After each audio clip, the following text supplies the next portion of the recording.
Саламатсыздар ма балалар? Отырамыз. Өткен тақырып Ол географиялық ашылулар және олардың нәтижелері. Ұлы географиялық ашылулар және олардың нәтижелері. Ол тақырыпта не өттік? Саяхатшылар, ізденушілер. Тағы? Марко Поло, Америка Біз саяхатшыларды өттік. Олар жаңа жерлерді ашқандығын өттік және бұрын білетін жерлерге ашылған жаңа жолдарды өттік. Енді бүгін сабақтың басы сол өткен тақырыпта өткен материалды қайталаудан бастаймыз. Біздің экранымызда 8 ұяшық көрсетілген. 8 ұяшық әрқайсысына бір ұяшықтан. Бір ұяшықты таңдайтын болса, арғы жағында экранда тұлға ашылады. Сол географиялық ашылуларға қатысы бар тұлға. Сендердің міндеттерің сол тұлғаға байланысты ақпарат беру. Қайда барды, қайдан шықты, қандай жерлерді ашты, немесе жаңа қандай жолдарды ашты деген сияқты. Түсінікті ғой? Тапсырма түсінікті ма? Жақсы, түсінікті болса, ендеше Даниял 8-ші ұяшық. Экранда көрсетілген тұлға. Мароккодан бастап шыққан, Никей қаласынан дейін барған, Сахараның оңтүстігімен қайтқан. Сахараның оңтүстігімен Африканы аралап, мемлекеттерін барлығын жасап отырған. Келесі, екінші.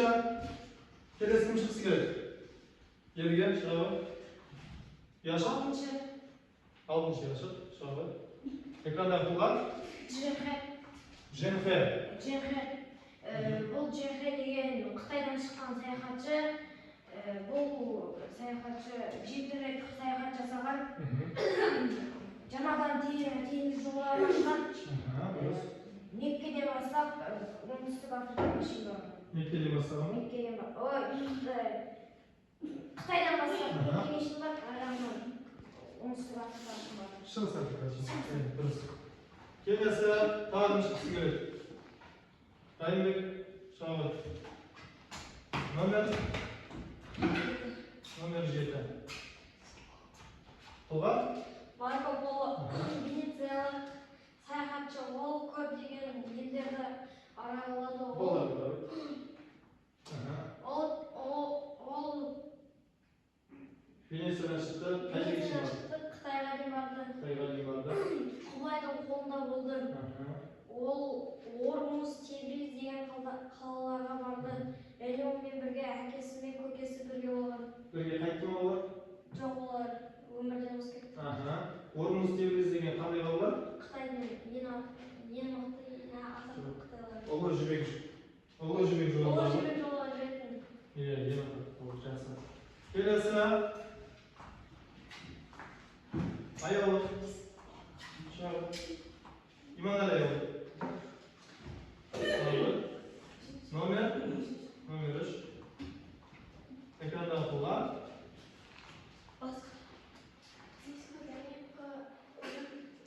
Тихо.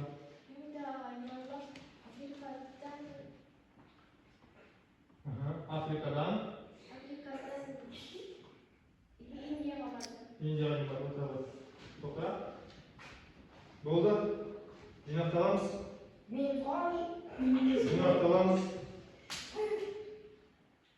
Болды. Келесі ортаға Кенжебек шығады. Кенжебек. Номер 2. Тұлға? Америка Веспит. Америка Веспит. Не істеді? Қай жерге шейін барды? Индияға. Бір айтылды. Келесі. Америка Веспит 2-ші ұяшық ұмытпай Кенжебек. Келесі. Аяулымыз мынау аяулым.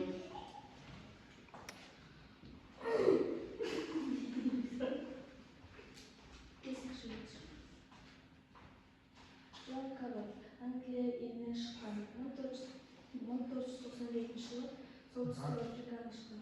Солтүстік Африканы? Ой. Amerika. Солтүстік Америкадан шыққан ағылшын саяхатшысы дұрыс иә. Келесі. Нұрайлы. Төртінші Яшар. Қолға? Фернан Майнилан.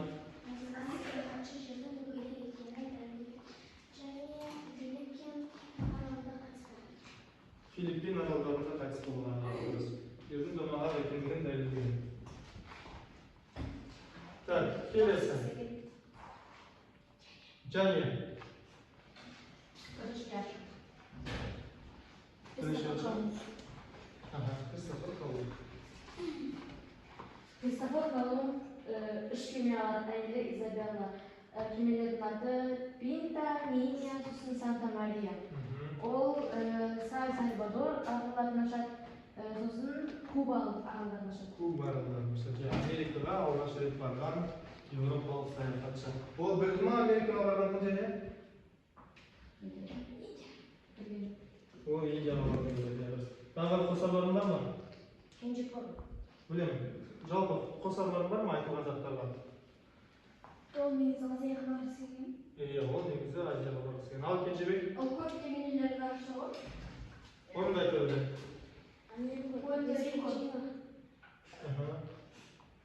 Республика.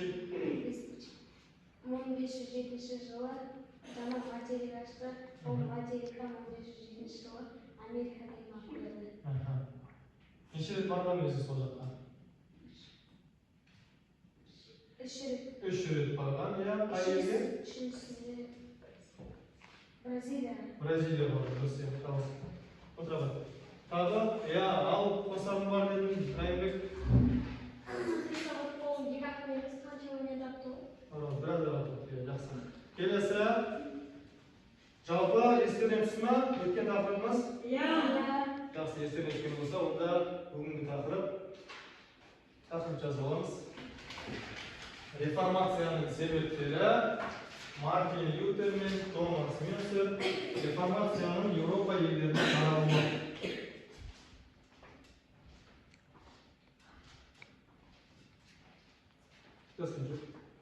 Реформацияның себептері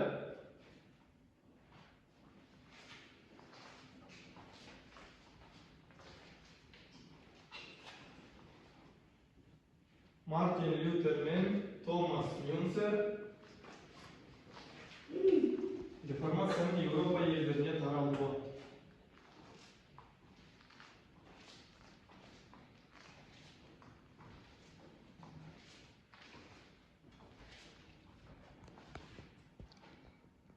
Реформацияның себептері Мартин Лютер мен Томас Мюнцер реформацияның Еуропа елдеріне таралуы. Сенегі сұрақ. Еуропа елдерінің негізгі діні қандай? Христиан. Жақсы, христиан дінінің екі бағыты бар. Католик, реформация. Жоқ, реформация. Православ. Католик және православ. Христиан. Так, мынандай сұрақ. Мұсылмандар мен Иерусалим қаласы киелі жерлер үшін соғыста кімдер соғысты? Католиктер ма, православтар ма? Католиктер соғысты, дұрыс иә.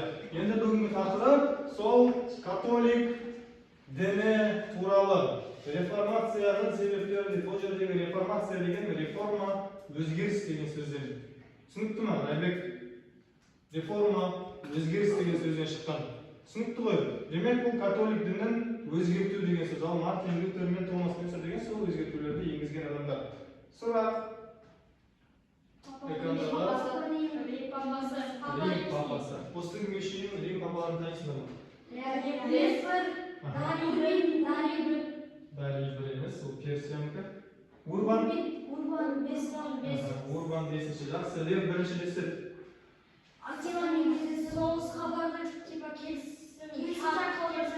Кіммен? Атиламен. Жақсы. Соғысты ма, келісті ма? Келісті. Жақсы. Келесі Урбан 5-ші.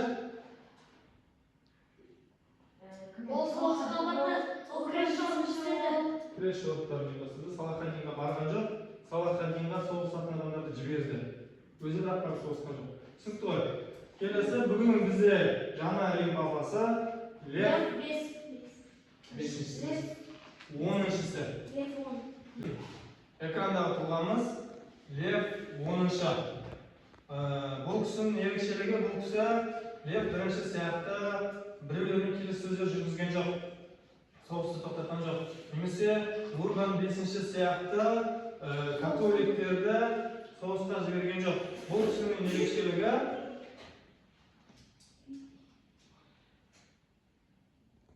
ерекшелігі не істеді? Көтеріліс болды.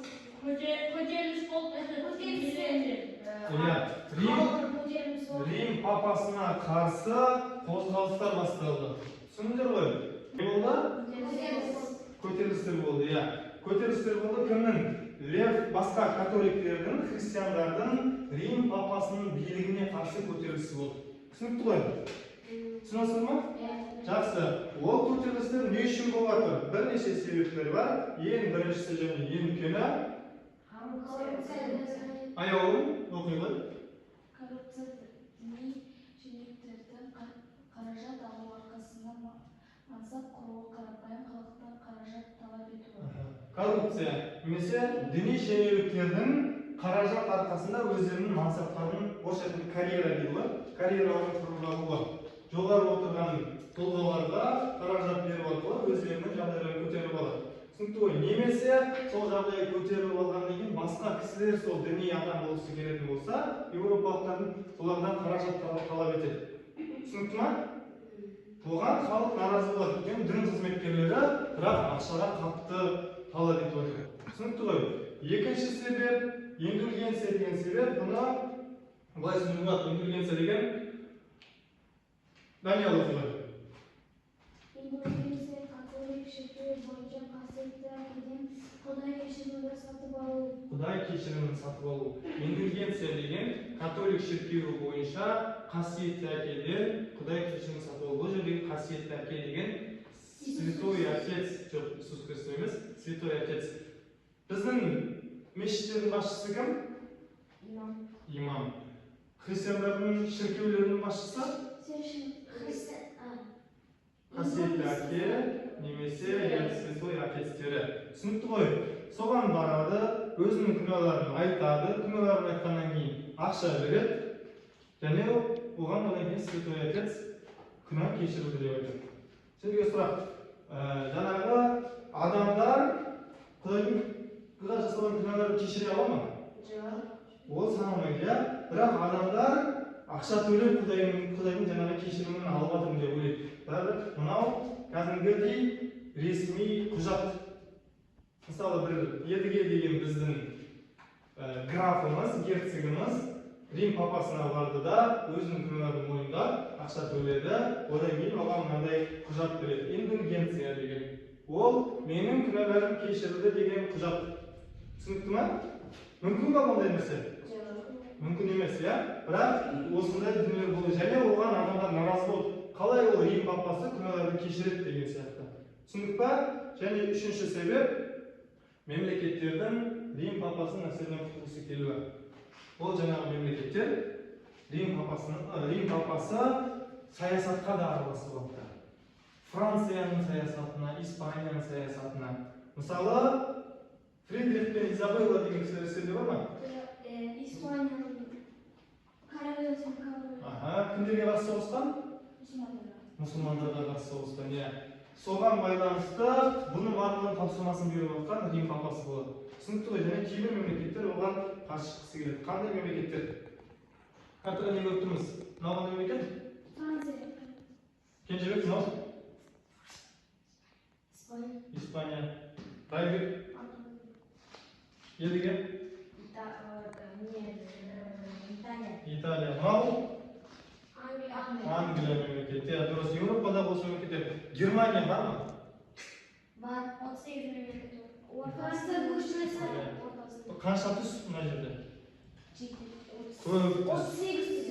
көп, негізінде көп түс.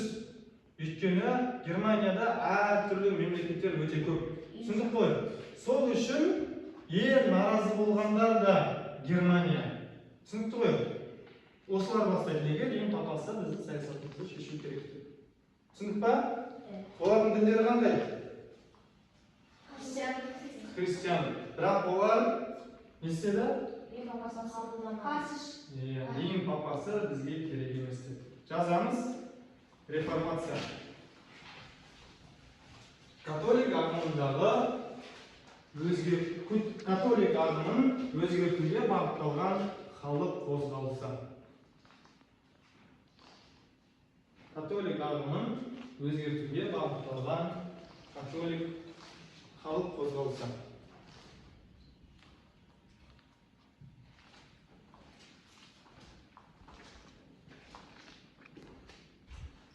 Католик ағымын өзгертуге бағытталған халық қозғалысы. Жазып па? Халық қозғалысы. Ендеше, сонымен реформация дегеніміз жаңағы католик дінін халық өзгерткісі келіп жатыр. Оны дінді Рим папасынан бөлек қылдырғысы келіп жатыр. Түсіндік па? Және ол қозғалысты бастаған екі тұлға. Жазамыз. Қозғалыс басшылары кімдер? Қозғалыс басшылары Мартин Лютер мен Томас Мюнцер.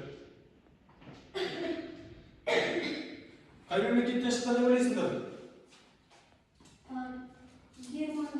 Германия халықтарынан шыққан, немістердің халықтарынан шыққан.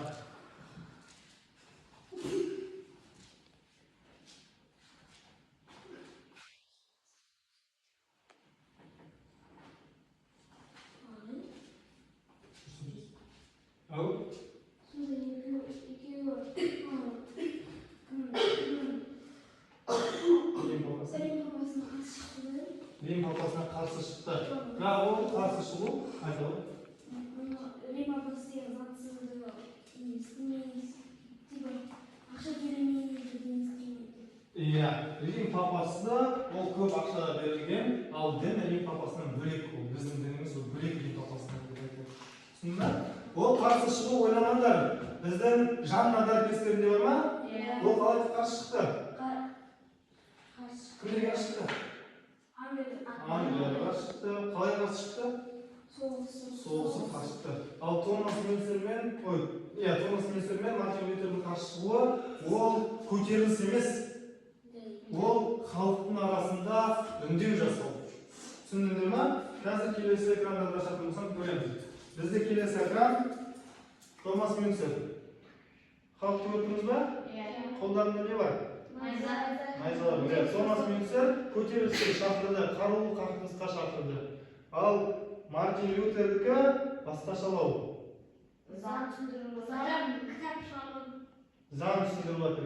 95 тезис деген кітап жазып, сол кітабын заң ретінде халыққа түсіндіру жұмыстарын жасады. Былайша айтқан кезде ол халықтың діни сауатын ашқысы келді. Түсіндік па?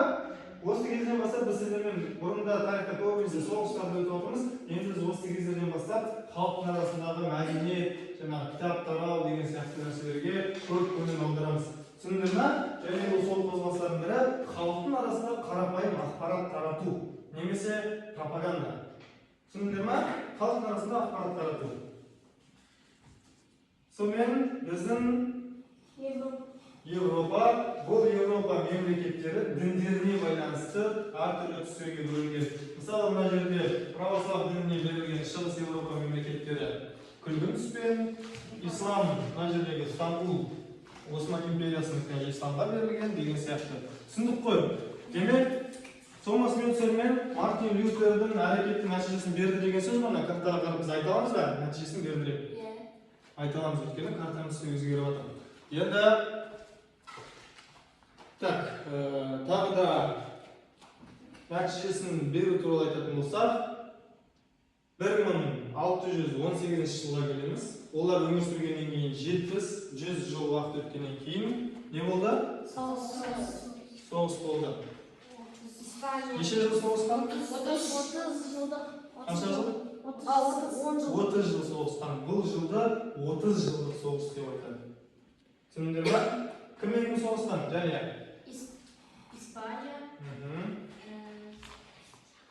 Испания, Австрия, Ватикан, аяулым, Польша. Жақсы, екінші жақ едіге. Франция, Аха.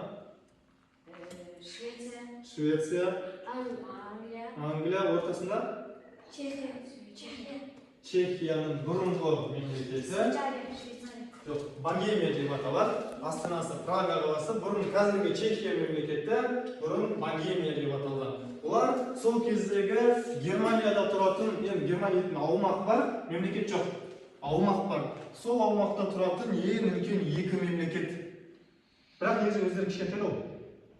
Ал олардың қарсыластары үлкен ме, кішкентай ма? Үлкен. Қалай ойлайсыңдар? Қайсысы Мартин Лютер мен Томас Мюнхерді қолдап жатыр? Франция, Өйткені Рим папасы қай жақта? Екінші жағында, иә, Ватикан, екінші жағында, сондықтан бұлар қарсы шығушылар. Кім жеңді деп ойлаймыз? Франция. Неге кім жеңді демесін?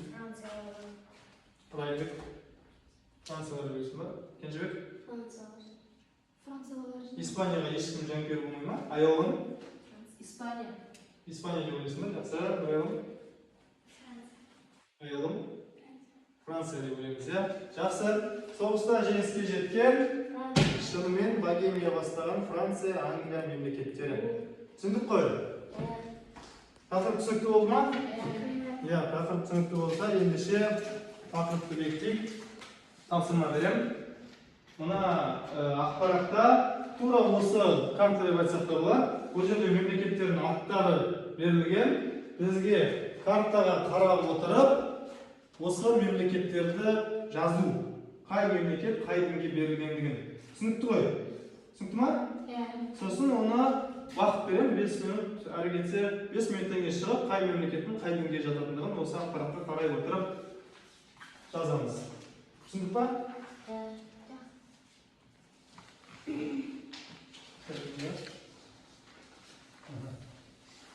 Мәлімбек.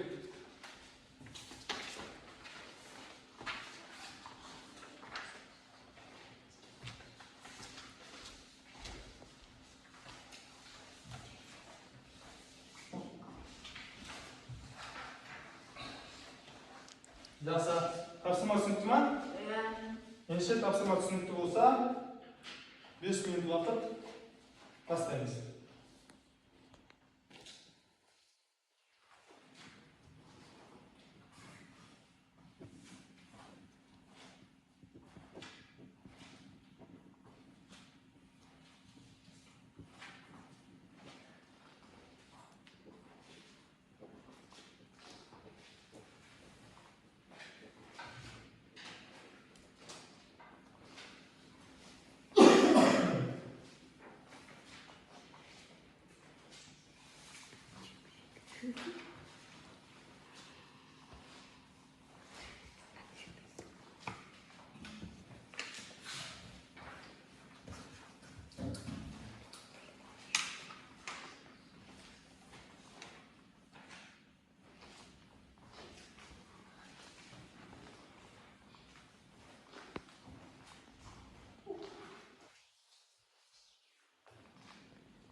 Anglия қай мемлекетте yaşar? Пакистан. Жақсы, Пакистан.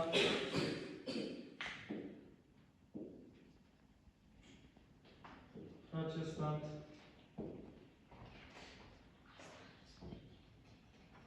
Аяулым. Франция.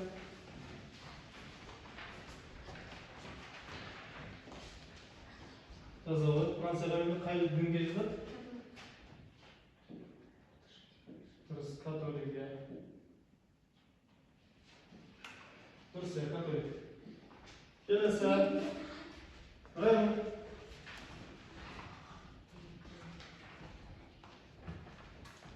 Жазылды. dinге жатқан. Католик деуші. Райымбек.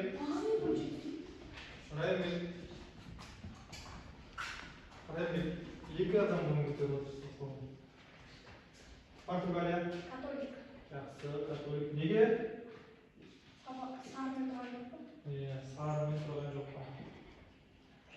Ол, нормально. Католик. Келесі елге. Германия. Германия қай дінге? Реформация. Тағы. Германияға тағы қосатындар бар ма? Жақсы, жақсы. Реф дедіңіз. Реформация деген сөз. Реф. Даниял, не қосасың? Шағы. Бір Германияда реформация қосасың. Неге олай болады? Көп түстерді бар. Әртүрлі елдер болды. Иә, әртүрлі жазады, дұрыс айтасың. Кенжебек? Про деп жазады, иә. Про деп жазады. Ау? Католик деп жатады, иә. Түсінікті ма? Қараңдар. Германия әртүрлі түстер бар. Бұл жерде католик те бар, протестант та бар, реформация да бар. Себебі, Даниял, қанша мемлекет? 38.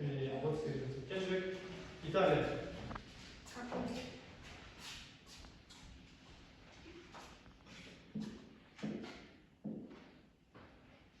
Католик.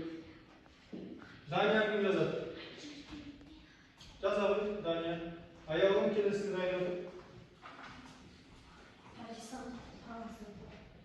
Дания ма? Ал картаға қара.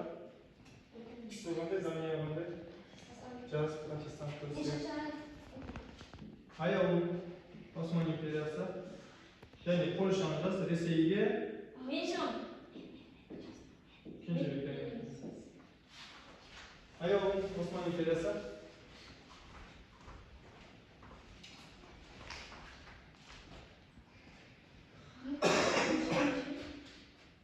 Польшаға шағын. Ислам. Даниял, Польша. Ресейге Кенжебек. Дұрыс, иә. Ресей, Кенжебек.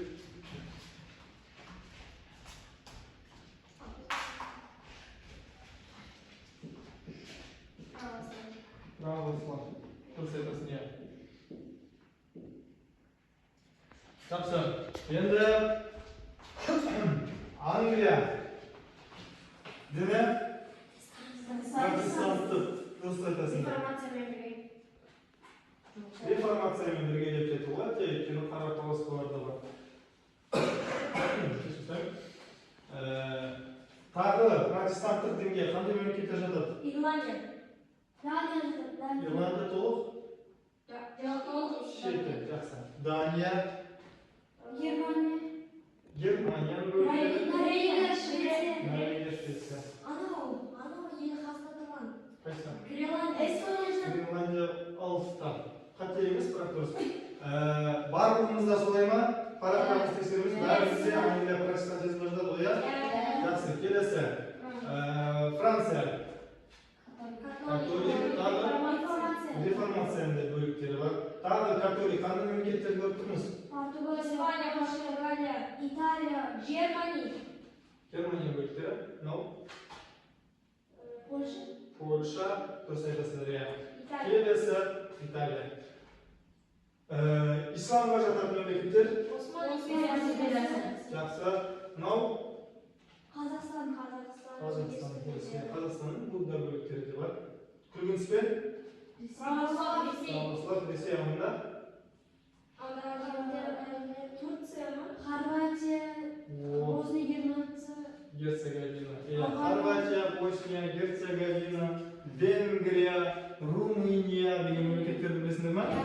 Солардың барлығы православ дінінің бағытында. Олардың барлығы сендердің естерінде бар. Византия деген мемлекет естерінде бар ма? Византия деген дін, православ діні сол Византия арқылы таралған барлығы. Түсінікті ма? Ресейге де, басқа халықтарға да және мына жерде бұрын Византиянікі болған.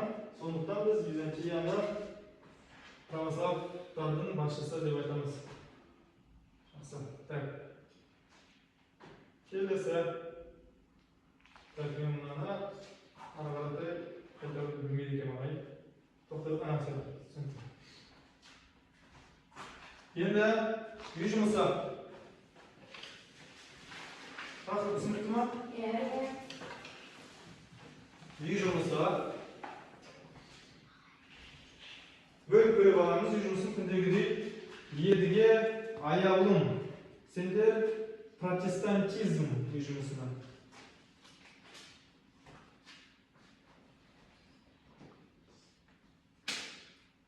Райымбек аяулым. Сендерге реформация.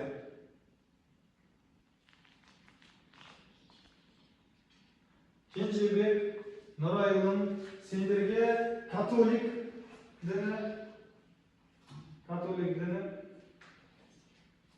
Жәния Райымбек. Сендерге Даниял Жәния сендерге үй жұмысы ағылшын шіркеуі.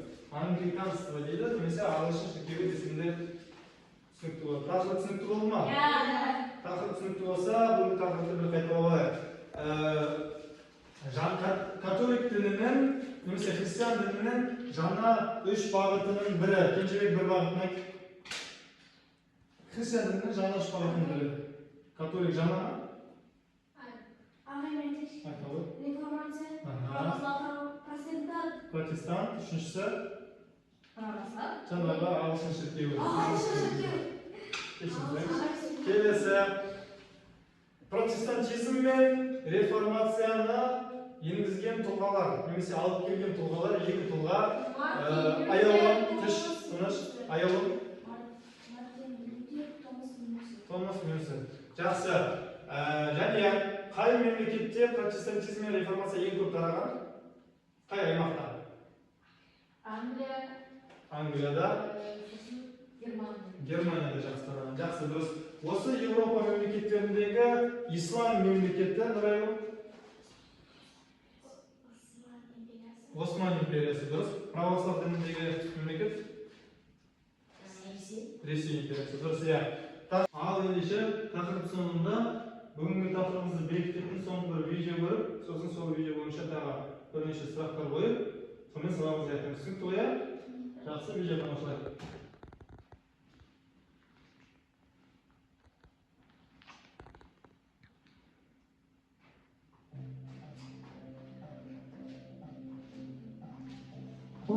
ғасыр бұл Еуропада патшалар билік құрған және папалық билік абсолютті және күмәнсіз болған уақыт болды.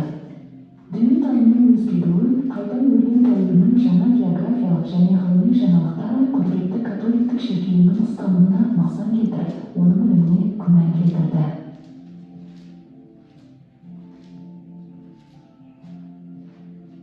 Мартин Лютер неміс ойшылы және қоғам қайраткері, протестантизмнің негізін салушы, Библияны неміс тіліне аударушы.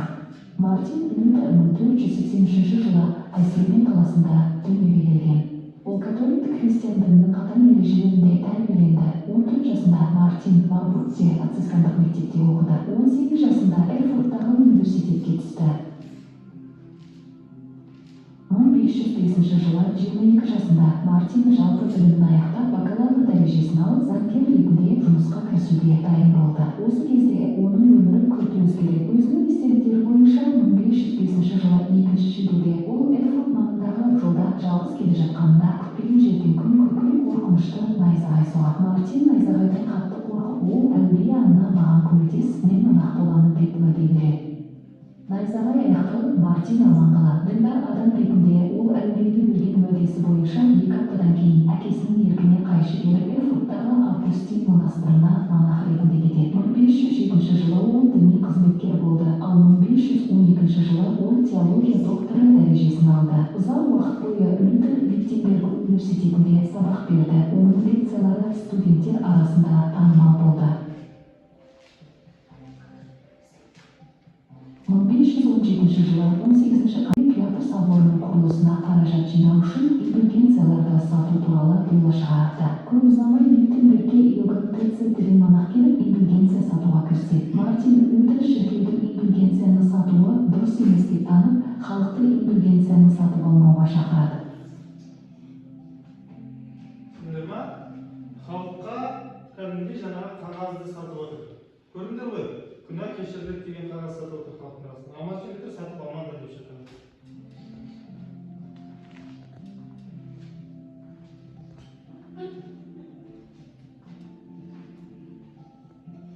1517 жылы 31 қазанда Лютер шіркеу есігіне индульгенцияларға және шіркеудің әрекетіне қарсы өзінің 95 тезисін қабылдады. Бұдан кейін оның идеялары халыққа таралады. Мартин Лютер өзінің тезистерінде индульгенция саудасын айыптады. Шіркеу адам мен Құдай арасында детал бола алмайды деп жариялады. Римге ақша жібермеуді ұсынды және Рим папасына қарсы күресуге шақырды. Шіркеу папасызды жасай алды. Осылайша Мартин Лютер католик шіркеуіне қарсы шыға отырып реформациялық қозғалысты бастады.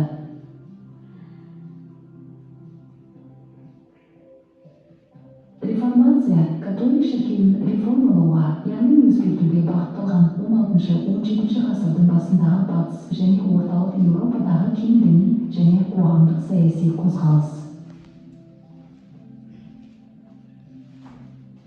Рим папасы Мартин Лютерді күпір деп айыптайды және оны қарғысқа ұшырады.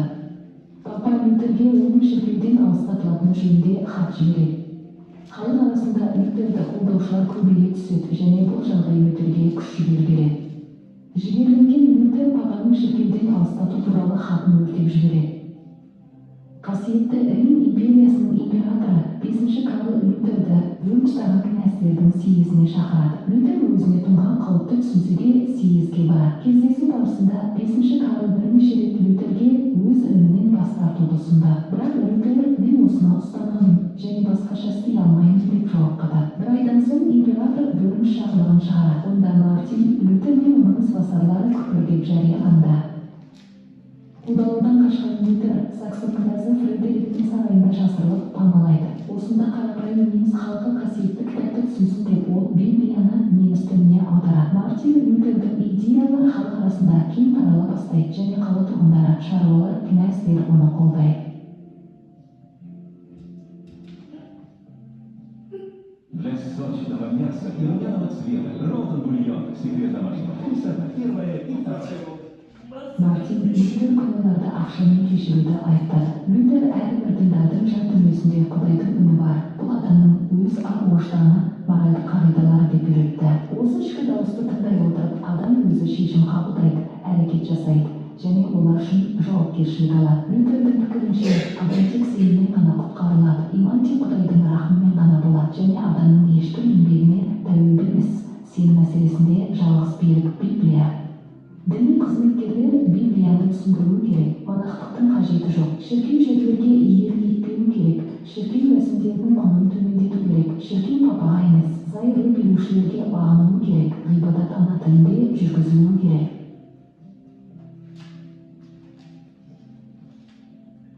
1524-25 жылдары шаруалар көтерілісі болды. Көтерілістің негізгі себебі салықтардың көбеюі, феодалдың шаруаларға құқықтарының кеңеюі және реформациялық қозғалыс болды. Шаруаларды көтеріліске шабыттандырған Томас Мюнцер болды. Ол шаруалар мен қолөнершілер билікті өз қолдарына алса, олар әлемде Құдайдың жоспарына сәйкес келетін тәртіпті қалпына келтіре алады деп сенді. Ол өз ойларын 1524 жылы жарық көрген статиялық хатта баяндады. Бұл көтерілісшілердің алғашқы күрес бағдарламасы болды. Кейін осы статиялық хаттың негізінде көтерілістің жаңа 12 статья атты бағдарламасы құрылады. Мұнда көтерілісшілердің талаптары берілген. Шаруалар бұрыннан келе жатқан мәселелердің шешімін талап етті. Негізгі талаптар мынадай болды: діни қызметкерлерді өз бетінше тағайындау, алып тастау, десятинадан түсетін ақшаны кедейлерді қолдауға және жалпы қазынаға түсіру. Шаруалар тәуелділіктен құтылып, оларға салынатын айыппұлдар мен салықтарды шектеу. Көтерілісшілер қамалдарды жаппай тонап, феодалдарды өлтірді. Мартин Лютер болып жатқан жағдайда қатты сындалды. Алайда оның қолынан ештеңе келмеді. Көтерілісшілердің әлсіз және нашар қаруланған жасақтары феодалдардың әскерлерінен жеңілді. Көтеріліс жеңіспен аяқталды. Көтеріліс нәтижесі шаруалардың жағдайының нашарлауы болды. Олар үшін салықтар мен міндеттемелер өсті. Бірақ бұл көтеріліс азаттық үшін күрескен халықтың алғашқы үні болды. Шаруалар көтерілісі жеңілгеннен кейін Германия екі лагерьге бөлінді. Кейбір князьдер шаруалар қозғалысынан қорқып, оларды шіркеуді реформалау қозғалысының себеп деп санап католицизмге ада болып қалды.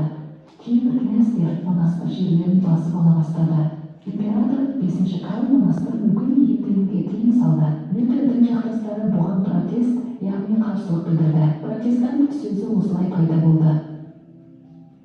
Германияда діни соғыстар басталды, яғни католиктер мен протестанттар арасындағы соғыстар. Олар әсіресе 16 ғасырдың 30-40 жылдарында жойқын болды. Бұл соғысқа император 5 Карл да кірсе, бірақ билігінен айырылу қаупі туындаған кезде ол Аугсбург діни бітімін жасауға мәжбүр болады. Аугсбург діни бітімі бойынша католицизм мен протестантизм тең деп танылды. Князьдер өз қол астындағы адамдардың қай дінге жататындығын шешу құқығын алды. Яғни князь қандай дінді ұстанса, адамдары да сол дінді ұстанатын болды. Кімнің жері соның діні ұстанымы пайда болды. Пасторлар мемлекеттік қызметте болды. Шіркеудің рәсімдері арзандады, яғни түрлі керемет сән салтанатты қызметтер жойылды. Осылайша Мартин Лютер бастаған реформация протестантизмнің пайда болуына келді. Германияның солтүстік және солтүстік-шығыс жерлері, сондай орталық Германиядағы кейбір князьдіктер лютерандық протестантизмді қабылдады, ал оңтүстігі католиктік болып қалды. Бұл Германияның саяси бытыраңқылығын күшейтіп, ұлттық мемлекет құру процесін тежеді.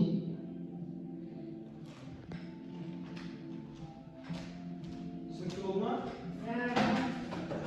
Видео бойынша бірінші сұраққа қойып отыр. Біле ойлайсың.